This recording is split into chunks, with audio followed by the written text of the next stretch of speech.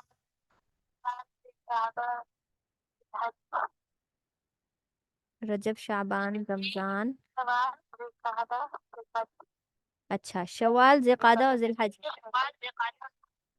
ٹھیک ہے ٹھیک ہے ٹھیک ہے، یعنی شوال یہ جو عید الفطر ہوتی ہے اس کے بعد سے ہی جو ہے اس کا وقت شروع ہو جاتا ہے، ہاں ذی الحجہ کے 10 دن ہوتے ہیں، یعنی 13 کو قربانی کر کے فارغ ہوتے ہیں، ٹھیک ہے۔ تو ان دنوں کی اللہ تعالیٰ کیا کر رہے ہیں، فضیلت بیان کر رہے ہیں۔ الحج، حج جو ہے اشہر معلومات، وہ ایسے مہینے ہیں معلومات جو جانے پہچانے ہیں، کچھ کہہ رہی ہیں؟ جی جی جی معذرت کرتی ہوں، یہ جو اوپر کا ترجمہ ہے نا 3 ایام سے، یہ تھوڑا سا مجھے بتا دیں تفصیل اس کی، 3 ایام، یہ مجھے سمجھ نہیں آئی۔ 3 ایام کے جو روزے رکھتے ہیں، اچھا یہ اس شخص کے لیے ہے جس کے پاس، جس نے قربانی کا انتظام پہلے سے کیا ہو، لیکن جب اس کو احرام کھولنے کا وقت ہے اور قربانی کرنی ہے، اس وقت اس کے پاس وہ جانور نہیں پہنچا، یعنی پیچھے راستے میں تھا، آ رہا تھا، نہیں پہنچا، اور وہ اتنا جو ہے عیال وہ ہے کیا کہتے ہیں غریب ہے، وہ دوبارہ وہاں پر جانور نہیں خرید سکتا، ٹھیک ہے، تو اس کے لیے یہ ہے کہ وہ 10 روزے اس نے رکھنے، ٹھیک ہے۔ تو 10 روزے کس طریقے سے رکھے گا؟ اگر وہ مکہ سے دور رہتا ہے، جیسے ہمارے لیے، ہم یہاں پاکستان میں رہتے ہیں مکہ سے آ کر، تو ہم وہاں پر 3 روزے رکھیں گے، اور جب واپس گھر لوٹ کر آئیں گے تو باقی کے 7 روزے رکھیں گے، لیکن اگر کوئی وہیں رہتا ہے مکہ مدینہ میں، اس کی وہیں پر ہی رہائش ہے، تو وہ لگاتار 10 روزے رکھے گا، ٹھیک ہے۔ تل کا عشرۃ کاملہ، یہ 10 دن ہے، اللہ تعالیٰ نے فرمایا روزے جو ہیں وہ 10 دن ہے، سمجھ آ گئی آپ کو؟ فرض ہے، یہ فرض ہے۔ فرض، یہ کفارہ ہے، کفارہ یہ لازم ہے، ضروری ہے، اس کو نہیں چھوڑ سکتے، اگر ہم نے یہ روزے چھوڑ دیے تو پھر سمجھے کہ ہم نے حج ہی نہیں کیا، ہمارے حج کے ارکان پورے نہیں ہوں گے، یہ قربانی کی جگہ پر 10 روزے ہیں، یا تو قربانی کریں یا 10 روزے رکھیں، تبھی حج پورا ہوگا، جی۔ اچھا، یہ جو حج کے ہیں اشہر معلومات، یہ جو مہینے ہیں معلومات، یہ جانے پہچانے ہیں، یعنی ہم سب کو معلوم ہے حج کے دن کون کون سے ہیں، کیوں؟ کیونکہ اس میں تو جہاں بھی دیکھیں مسلمانوں میں نا یہ خوشیاں آئی ہوتی ہے، ماشاءاللہ یہ حج پہ جا رہا ہے، وہ حج پہ جا رہا ہے، ویسے ہی پتہ چل جاتا ہے کہ حج کے دن شروع ہو چکے ہیں۔ فمن فرض فیہن الحج، فمن فرض، بس جو عزم کر لے، فرض کر لے اپنے اوپر، یعنی اپنے اوپر لازم کر لے کہ میں نے تو حج کرنا ہی ہے، مطلب یہ ہے کہ فرض کہ جس پر لازم ہو جائے، یعنی اس کی فلائٹ آ جائیں، وہ احرام باندھ لے، تو اب کیا کرے، فیہن الحج، ان مہینوں کے اندر وہ حج کرنے کا ارادہ کر لے، فلا رفث، تو اس کے لیے جائز نہیں ہے رفث، ابھی جو ہم نے اوپر پڑھا تھا کہ مباشرت کرنا، یعنی عورت اور مرد کے جو معاملات ہوتے ہیں اس کو کہتے ہیں، ٹھیک ہے۔ فلا رفث، نہ ہی وہ اس شہوت والی باتیں کرے گا، ولا فسوق، اور نہ ہی کوئی برا کام کرے گا، یعنی گناہوں والے، برائی والے کوئی کام حج کے دنوں میں نہیں ہوں گے، ولا جدال فی الحج، اور نہ ہی حج کے دنوں میں اس نے جھگڑا کرنا ہے، جدال کہتے ہیں لڑائی جھگڑے کو، ان دنوں میں لڑائی جھگڑا بھی نہیں ہوگا، وما تفعلوا من خیر، اور جو تم کرو گے من خیر، وہ بھلائی کے کام، یعلمہ اللہ، اللہ تعالیٰ اسے جان لے گا، یعنی بھلائی اور نیکی والے جو بھی کام ان دنوں میں تم کرو گے نا، چھوٹی چھوٹی سی نیکی بھی اللہ تعالیٰ کیا کرے گا، جان لے گا۔ وتزودوا، اور تم زیادہ راہ ساتھ لے لیا کرو۔ زیادہ راہ کا مطلب یہ ہوتا ہے کہ اپنے کھانے پینے کی چیزیں سفر میں، اور وہاں جانے کے لیے جتنے دن آپ کے حج کے ہیں، آپ نے وہاں رہنا ہے، اتنے دن کی قیمت پیسے اپنے ساتھ رکھ لینا، اپنی ضرورت کی چیزیں اپنے ساتھ رکھ لینا، اس کو کہتے ہیں تزودو۔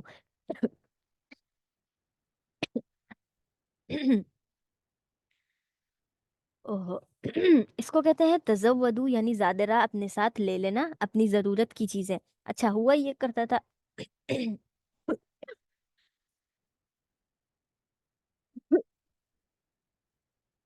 ہوتا یہ تھا کہ جب پتہ نہیں دو صحابی تھے غالباً، کوئی جو کیا کرتے تھے، انہوں نے یہ کیا کہ حج کے لیے نکلے، لیکن انہوں نے اپنے ساتھ کوئی سامان نہیں لیا۔ انہوں نے کہا کہ ہم تو اللہ کے مہمان بن کر جا رہے ہیں، اللہ تعالیٰ ہمیں کھلائے گا پلائے گا، وہاں پر ہمیں رہائش دے گا۔ تو اس بات پر جب وہ لوگ آگے گئے تو ان کے پاس تو کھانے پینے کا کچھ تھا ہی نہیں۔ اب جب بھوک لگی تو انہوں نے باقی حاجیوں سے جو ساتھ جا رہے تھے ان سے مانگنا شروع کر دیا کہ ہمیں بھوک لگی ہے، کھانا وغیرہ انتظام۔ تو اس پر آپ صلی اللہ علیہ وسلم نے فرمایا تم نے زیادہ راہ ساتھ کیوں نہ لیا؟ تو انہوں نے کہا ہمیں تو اللہ تعالیٰ پر بھروسہ تھا کہ اللہ تعالیٰ ہمیں کھلائے گا پلائے گا۔ انہوں نے کہا بھروسہ ایک چیز ہے، تم اللہ پر یقین رکھو، لیکن ساتھ ہی ساتھ تم اس کی کوشش بھی تو کرو نا۔ اب ایسا نہیں ہے کوئی انسان ہاتھ پہ ہاتھ رکھ کے صبح شام جو ہے بیڈ پہ بیٹھ جائے اور بولے کہ اللہ تعالیٰ تو کھلانے والا ہے، وہ تو مجھے بیڈ پہ لا کر کھلائے گا۔ وہ کھلائے گا ضرور، لیکن جو تم کوشش کرو گے اس کوشش کے بدلے تم اچھا کھا لو گے، ٹھیک ہے؟ تو اسی لیے تزودو، زیادہ راہ اپنا ہمیشہ ساتھ لے کر چلنا ہے، لوگوں کے لیے مشقت نہیں بننا، اپنے آپ کو لوگوں پر حاوی نہیں کرنا۔ فإن خیر الذات التقوی، بے شک جو بہترین زیادہ راہ ہے نا وہ کیا ہے؟ تقوی ہے، پرہیزگاری ہے۔ اسی چیز کو لے کر صحابہ نے کیا کیا، ان دو صحابہ نے جو عمل کیا کہ بہترین تو تقوی ہے، ہم تو ڈرتے ہوئے تقوی اختیار کرتے ہوئے ہم کیا کریں؟ حج کرنے جا رہے ہیں۔ تو آپ نے فرمایا تقوی وہ بہترین ہے، تمہارے دلوں میں خوف اور پرہیزگاری ہونی چاہیے، لیکن ساتھ ہی ساتھ اپنی ضروریات کا خیال رکھنا یہ ہر ایک پر لازم ہے، ٹھیک ہے؟ اپنی ضروریات کا بھی کیا کرو؟ خیال رکھو۔ واتقون یا اولی الالباب، اور مجھ سے ڈرو اے عقل والو، جو بھی عقل رکھتا ہے وہ اللہ تعالیٰ سے ڈرے۔ لیس علیکم جناح، تم پر کوئی حرج نہیں ہے، کوئی گناہ نہیں ہے، ان تبتغوا فضلا من ربکم، کہ تبتغوا کا مطلب ہے تلاش کرنا، کہ تم تلاش کرو فضلاً، اللہ کے فضل کو، من ربکم، اپنے رب کی طرف سے، اپنے رب کی طرف سے تم کیا کرو؟ فضل کو تلاش کرو۔ اچھا، یہاں پر جو ہے یہ ہوتا تھا کہ حج کے دنوں کے اندر نہ صحابہ کرام کاروبار کرنا ختم کر دیتے تھے، اس خوف سے کہ اوپر اللہ تعالیٰ نے فرمایا کہ زاد التقوی کیا ہے؟ تقوی ہی وہ بہترین زیادہ راہ ہے۔ تو ہم نے کیا کرنا ہے؟ ہم اگر یہ تجارت میں لگ گئے، یہ معاملات دنیا کے دیکھنا شروع ہو گئے، تو ہمارے دلوں میں وہ پرہیزگاری، وہ تقوی نہیں ہوگا۔ تو اس پر یہ آیت نازل ہوئی کہ ان دنوں کے اندر یہ جو 10 دن ہیں حج کے، جو مخصوص دن جس میں احرام واقعتاً باندھا جاتا ہے، وہ والے ارکان والے دن، ان دنوں میں بھی تم کیا کر سکتے ہو؟ جیسے عبادت کرو، عبادت کے علاوہ میں تم کیا کر لو؟ تجارت کر لو، یہ تمہارے لیے ٹھیک ہے، کیا ہے؟ اچھا ہے، اللہ تعالیٰ نے اس چیز سے تمہیں منع نہیں کیا ہے۔ لیس علی، اور اسی وجہ سے آپ دیکھیں کہ حج کے دنوں کے اندر لوگ کیا کرتے ہیں؟ حج والوں کی جو ضروریات ہوتی ہیں، ضرورت کی چیزیں، پانی ہو گئی، کھجور ہو گیا، کھانا پینا ہو گیا، یا پھر وہاں پر کوئی ٹینٹ وغیرہ کا انتظام، تو یہ چیزیں دیکھتے ہیں، یہ تجارت ہے، تو یہ تجارت کرنا درست ہے، ٹھیک ہے؟ اللہ تعالیٰ نے منع نہیں کیا۔ لیس علیکم جناح، تم پر کوئی حرج نہیں ہے، ان تبتغوا، کہ تم تلاش کرو، فضلا من ربکم، اپنے رب کی طرف سے فضل کو۔ فاذا افضتم، بس اگر تم کیا کر لو؟ لوٹ جاؤ، من عرفات، ان عرفات سے۔ یہاں پر یہ ہے کہ عرفات کے میدان میں آپ نے کیا کرنا ہے؟ وہاں سے جو دو نمازیں پڑھتے ہیں اور دو نمازوں کے بعد وہاں سے واپس لوٹتے ہیں، تو اس کی بات ہو رہی ہے جب تم وہاں سے لوٹو تو فاذکروا اللہ، اللہ کو یاد کرو، اللہ کا ذکر کرو، عند المشعر الحرام، مشعر حرام میں، یعنی مشعر حرام یہاں پر مزدلفہ ہے، جو عرفات سے واپسی پر آپ مزدلفہ آتے ہیں، جہاں پر مغرب اور عشاء کی نماز ایک ساتھ پڑھتے ہیں نا، وہاں کی بات ہو رہی ہے۔ وہاں پر جب تم آؤ تو وہاں پر آتے ہی تم اللہ کا ذکر کرو، وَاذْكُرُوهُ كَمَا هَدَاكُمْ، اس کا ذکر کیسے کرنا ہے؟ اور اس کا ذکر کرو اس طریقے سے، کما ہداکم، جیسے کہ اس نے تمہیں ہدایت دی ہے، یعنی ہدایت ایک اتنی بڑی نعمت ہے، اس کا شکر ادا کرتے کرتے تم نے کیا کرنی ہے؟ اللہ کی حمد و ثنا کرنی ہے۔ یہ عرفات کا نام کہا جاتا ہے کہ حضرت جبرائیل علیہ السلام جب حضرت ابراہیم اور حضرت اسماعیل علیہ السلام نے بیت اللہ بنایا تھا تو کہا تھا وَأَرِنَا مَنَاسِكَنَا، ہمیں مناسک حج سکھائیے۔ تو اللہ تعالیٰ نے حضرت جبرائیل علیہ السلام کو بھیجا تھا اور اس میں سارے ارکان ان کو سکھائے تھے کہ کس طریقے سے طواف کرنا ہے، طواف کے بعد فلاں فلاں ساری چیزیں، سعی کرنا، پھر سب کو سکھا دیا۔ جب میدان عرفات میں پہنچے تو حضرت جبرائیل علیہ السلام نے پوچھا عرفتہ، کیا آپ پہچان گئے ہیں؟ یعنی کون کون سے ارکان ہیں آپ کو پتہ چل گیا؟ تو حضرت ابراہیم علیہ السلام نے فرمایا عرفتو، میں نے پہچان لیا۔ تو اس وجہ سے اس جگہ کا نام عرفات ہو گیا کہ عرف، جس سے میں وہ کیا کر لیا جائے؟ حج کے ارکان کو پہچان لیا جائے۔ فَاذْكُرُوا اللَّهَ عِندَ الْمَشْعَرِ الْحَرَامِ، مشعر حرام پہنچ کر اللہ کو یاد کرو، وَاذْكُرُوهُ كَمَا هَدَاكُمْ، ایسے یاد کرو جیسا کہ اس نے تمہیں ہدایت دی ہے۔ وَإِن كُنتُم مِّن قَبْلِهِ، اور اگر تم اس سے پہلے، اگرچہ کہ تم اس سے پہلے کیا تھے، لَمِنَ الضَّالِّينَ، گمراہ تھے، یعنی اللہ تعالیٰ نے ہی تمہیں گمراہی کے بعد ہدایت دی ہے، اور یہ بہت بڑی بات ہے کہ اللہ تعالیٰ نے تمہیں ہدایت دی ہے، ٹھیک ہے۔ اور اسی لیے آپ صلی اللہ علیہ وسلم کے لیے بھی فرمایا وہ وجدک ضالا فہدا، آپ تو گمراہ تھے، گمراہ کا مطلب یہ ہے کہ آپ تو لا علم تھے، آپ صلی اللہ علیہ وسلم گمراہ نہیں تھے، آپ کی تو بچپن سے ہی زندگی پاکیزہ گزری ہے، پاک صاف، جس میں کوئی گناہ نہیں، لیکن اس کے باوجود بھی اللہ تعالیٰ نے جو غالن کہا ہے آپ صلی اللہ علیہ وسلم کے لیے وہ یہ ہے کہ آپ کو تو ہم نے جو ہے نبوت والا جو راستہ دیا ہے، جو ہدایت کی طرف لے کر آئے ہیں، وہ ہے، ٹھیک ہے۔ تو یہاں پر بھی وہی ہے کہ وَاذْكُرُوهُ كَمَا هَدَاكُمْ، جیسے تمہیں ہدایت دی ہے اس ہدایت کے مطابق تم کیا کرو، اللہ تعالیٰ سے، اللہ تعالیٰ کی حمد و ثنا تعریف کرو، اور اگرچہ کہ تم اس سے پہلے، اس ہدایت سے پہلے کیا تھے، گمراہ تھے، ثم افیضوا، پھر کیا کرو، پھر تم لوٹو، من حیث افاض الناس، جہاں سے لوگ لوٹتے ہیں، ٹھیک ہے۔ مطلب یہ ہے کہ اب عرفات سے بھی واپس لوٹنا ہے، ٹھیک ہے، اب تم وہاں سے بھی لوٹو جہاں سے لوگ لوٹتے ہیں، وستغفر اللہ، اور اللہ سے معافی مانگو، ان اللہ غفور الرحیم، بے شک اللہ تعالیٰ تو بخشنے والا اور رحم کرنے والا ہے، ٹھیک ہے۔ فَإِذَا قَضَيْتُم مَنَاسِكَكُمْ، بس جب تم پورا کر لو، مناسککم، اپنے مناسک کو، یعنی حج کے جو سارے ارکان ہیں نا تمہارے، جب تم ان کو پورا کر لو تو تم کیا کرو، پورا کرنے کے بعد فَاذْكُرُوا اللَّهَ، اللہ کا ذکر کرو، كَذِكْرِكُمْ آباءکم، جیسا کہ تم اپنے باپ داداؤں کو یاد کرتے تھے۔ مطلب یہ ہے کہ جب مشرکین مکہ حج کر کے آتے تھے تو حج کرنے کے بعد جب حج کے ارکان سے اپنے فارغ ہو جاتے تھے نا، تو پھر وہاں بیٹھ کر نا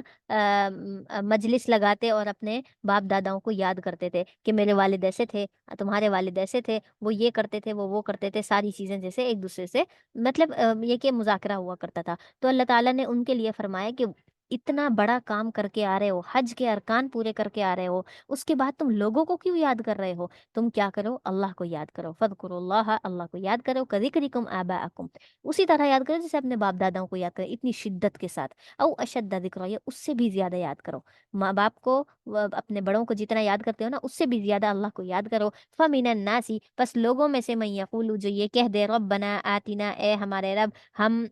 کیا ہو گئے، آتنا، ہمیں دے دے، فی دنیا، دنیا میں بھی کیا دے دے، ہمیں دنیا دے دے۔ جو لوگ حج پورا کرنے کے بعد اللہ تعالیٰ سے دنیا مانگتے ہیں نا، تو اللہ تعالیٰ فرماتے ہیں وَمَا لَهُ فِي الْآخِرَةِ، ان کے لیے آخرت میں من خلاق کوئی حصہ نہیں، آخرت میں ان کو کچھ نہیں ملے گا۔ وَمِنْهُم مَن يَقُولُ، اور ان میں سے بعض لوگ ایسے ہیں جو کہتے ہیں، من یقول، جو کہتے ہیں، ربنا آتنا، اے ہمارے رب ہمیں دے دیجئے، فی الدنیا حسنہ، دنیا میں بھی بھلائی دے دیجئے، وفی الآخرۃ حسنہ، اور آخرت میں بھی ہمیں کیا دے دیجئے، حسنہ یعنی بھلائی، دنیا میں بھی ہمیں بھلائی چاہیے اور آخرت میں بھی بھلائی چاہیے، ہم صرف دنیا نہیں چاہتے، ہم آخرت کو چاہتے ہیں۔ تو اللہ تعالیٰ نے فرمایا وقنا عذاب النار، اور ہمیں آگ کے عذاب سے بھی بچا لے، یعنی جس نے دنیا بھی مانگی، دنیا میں بھی اچھا مانگا، آخرت میں بھی اچھا مانگا، اور آخرت میں جو عذاب ملنے والا ہے وہ اس سے بھی پناہ مانگی، تو اللہ تعالیٰ فرماتے ہیں اولئک لہم نصیب، یہی وہ لوگ ہیں جن کے لیے نصیب یعنی کہ حصہ ہے، مما کسبوا، جو انہوں نے کمایا، یعنی انہوں نے یہ جو دعا کی، جو مغفرت کی اور نیک اعمال کیے، اس کے بدلے اللہ تعالیٰ انہیں کیا دے گا، بدلہ دے گا۔ واللہ سریع الحساب، اور اللہ تعالیٰ تو بہت جلدی حساب دینے والا ہے، حساب جلدی چکا دیتا ہے، یعنی نیکوں کو نیکی کا بدلہ، برائی کا بدلہ برائی سے، یعنی اللہ پاک کسی کا بدلہ اپنے پاس نہیں رکھتے، اللہ تعالیٰ فوراً بدلہ دیتے ہیں، ٹھیک ہے۔ اس کے بعد ہے وَاذْكُرُوا اللَّهَ، اور اللہ کو یاد کرو، فی ایام معدودات، ان گنتی کے دنوں میں، گنتی کے دن کون سے ہیں، حج کے دنوں میں، یعنی بہت زیادہ یاد کرو، اور یہ وہ والے دن ہیں جن کو ایام تشریق کہا جاتا ہے۔ آپ کو معلوم ہے ایام تشریق کون سے ہوتے ہیں، 9 ذی الحجہ سے جو شروع ہوتے ہیں، اور 9 ذی الحجہ کی فجر سے لے کر 13 ذی الحجہ کی عصر تک، جو ہم پڑھتے ہیں نا ہر نماز کے بعد، اللہ اکبر اللہ اکبر، اللہ اکبر اللہ اکبر، لا الہ الا اللہ واللہ اکبر وللہ الحمد، یہ جو تکبیرات پڑھتے ہیں ان 4 دنوں کے اندر، ہر نماز کے بعد مردوں کے لیے حکم ہے کہ وہ بلند آواز سے پڑھیں گے، اور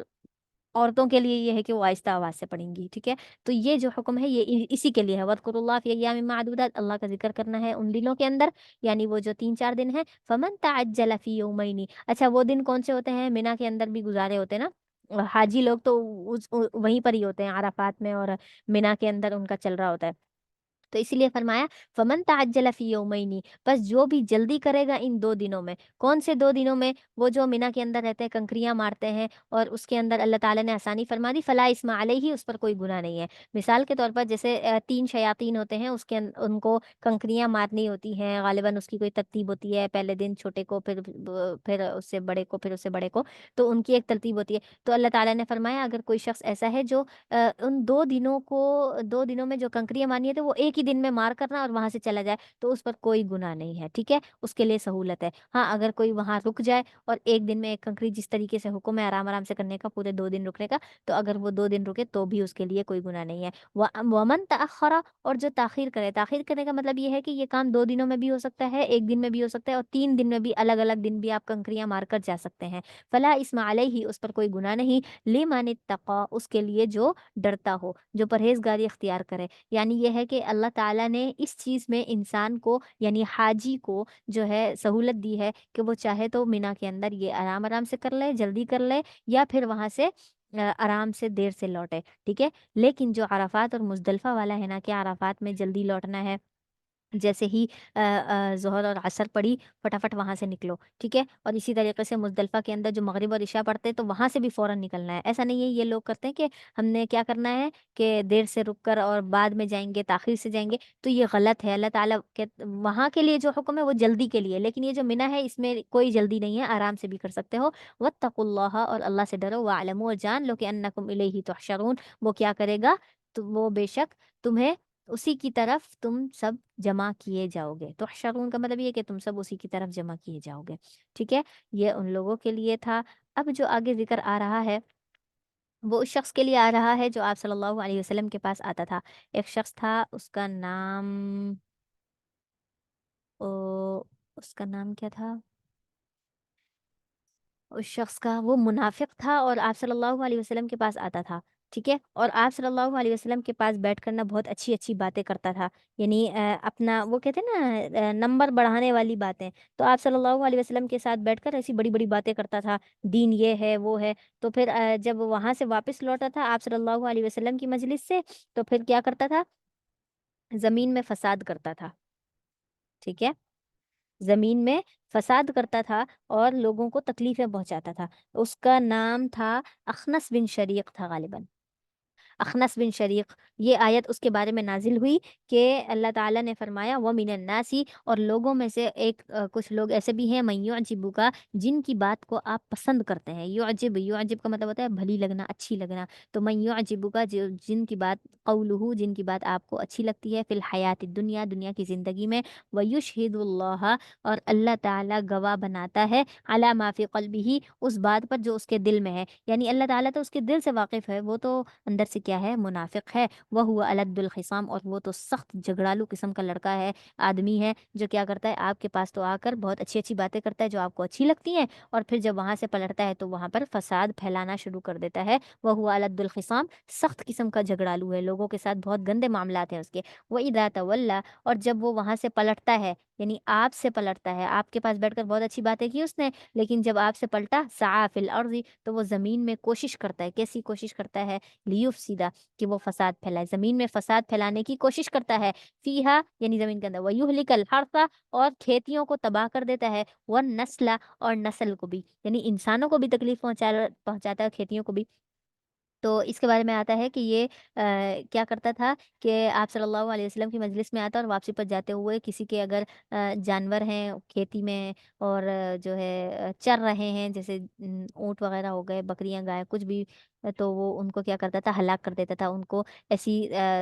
نوکیلی چیز مار کر ان کو قتل کر دیتا تھا، اس طریقے سے زمین میں فساد کرتا تھا۔ اور کسی کی کھیتی، کسی کا کھیت بہت خوبصورت ہے اور بنا ہوا ہے، اس میں اگ گیا ہے، سب کچھ تیار ہے، تو وہ اس میں کیا کرتا تھا، جاتے جاتے اس میں خرابیاں مچا دیتا تھا، اس کو خراب کر کے وہاں سے چلا جاتا تھا۔ تو اللہ تعالیٰ نے فرمایا واللہ لا یحب الفساد، اور اللہ تعالیٰ تو کیا ہے، فساد کرنے والوں کو پسند نہیں کرتا، ٹھیک ہے۔ اور وَإِذَا قِيلَ لَهُ، اور جب اس سے کہا جاتا ہے اتق اللہ، اللہ سے ڈرو، اس سے جب کہا جاتا ہے اللہ سے ڈرو، اخذته العزہ، تو وہ کیا کرتا ہے، پکڑ لیتا ہے، العزت، عزت کو، غرور، غرور کے طور پر، بالاسم، گناہ کو، یعنی وہ گناہ کو غرور کے طور پر پکڑ لیتا ہے، غرور کرتے ہوئے، فحسبہ جہنم، پر اس کے لیے جہنم کافی ہے، ولبئس المہاد، اور یہ بہت ہی برا ٹھکانہ ہے۔ ٹھیک ہے، اللہ تعالیٰ نے فرمایا یہ بہت ہی برا ٹھکانہ ہے، وہ اپنے لیے جہنم کا ٹھکانہ بنا رہا ہے۔ وَمِنَ النَّاسِ مَن يَشْرِي، اور لوگوں میں سے کوئی لوگ ایسے بھی ہیں، مَن يَشْرِي جو کیا کرتے ہیں، آ، بیچ دیتے ہیں، نفسہ اپنے نفس کو، ابتغاء مرضات اللہ، اللہ کی خوشنودی حاصل کرنے کے لیے۔ ابتغاء کا مطلب ہوتا ہے حاصل کرنے کے لیے، چاہنا، مرضات اللہ، اللہ کی رضامندی، اللہ کی خوشنودی کو چاہتے ہیں۔ یہ صحابہ کے بارے میں بات ہو رہی ہے کہ جب ان سے کیا ہوتا تھا کہ اللہ کے لیے کوئی کام کرنا پیش آتا تھا۔ میری آواز آ رہی ہے آپ تک؟ اللہ کے لیے کوئی معاملہ ہوتا تھا تو یہ لوگ اپنے جان کی بازی لگا دیتے تھے، تو اسی لیے فرمایا کہ وہ اپنے نفس کو بھی بیچ ڈالتے ہیں اللہ کی رضا کے لیے۔ واللہ رؤوف بالعباد، اور اللہ تعالیٰ تو بہت ہی مہربان ہے اپنے بندوں پر، اللہ تعالیٰ اپنے بندوں پر بہت مہربان ہے۔ یا ایھا الذین آمنو، اے ایمان والو، ادخلوا فی السلم کافہ، داخل ہو جاؤ پورے کے پورے، یعنی سلم کہتے ہیں فرما برداری میں، کافہ پورے کے پورے، یعنی اسلام میں پورے کے پورے داخل ہو جاؤ۔ ولا تتبعوا خطوات الشیطان، اور شیطان کے قدموں کی پیروی نہ کرو، شیطان جیسا کہتا ہے اس کی ویسے ہی پیروی نہ کرو۔ انہ لکم عدو مبین، وہ تو کیا ہے، تمہارا کھلا دشمن ہے، وہ تو تمہیں گمراہی کی طرف ہی لے کر جائے گا۔ فَإِن زَلَلْتُمْ، پھر اگر تم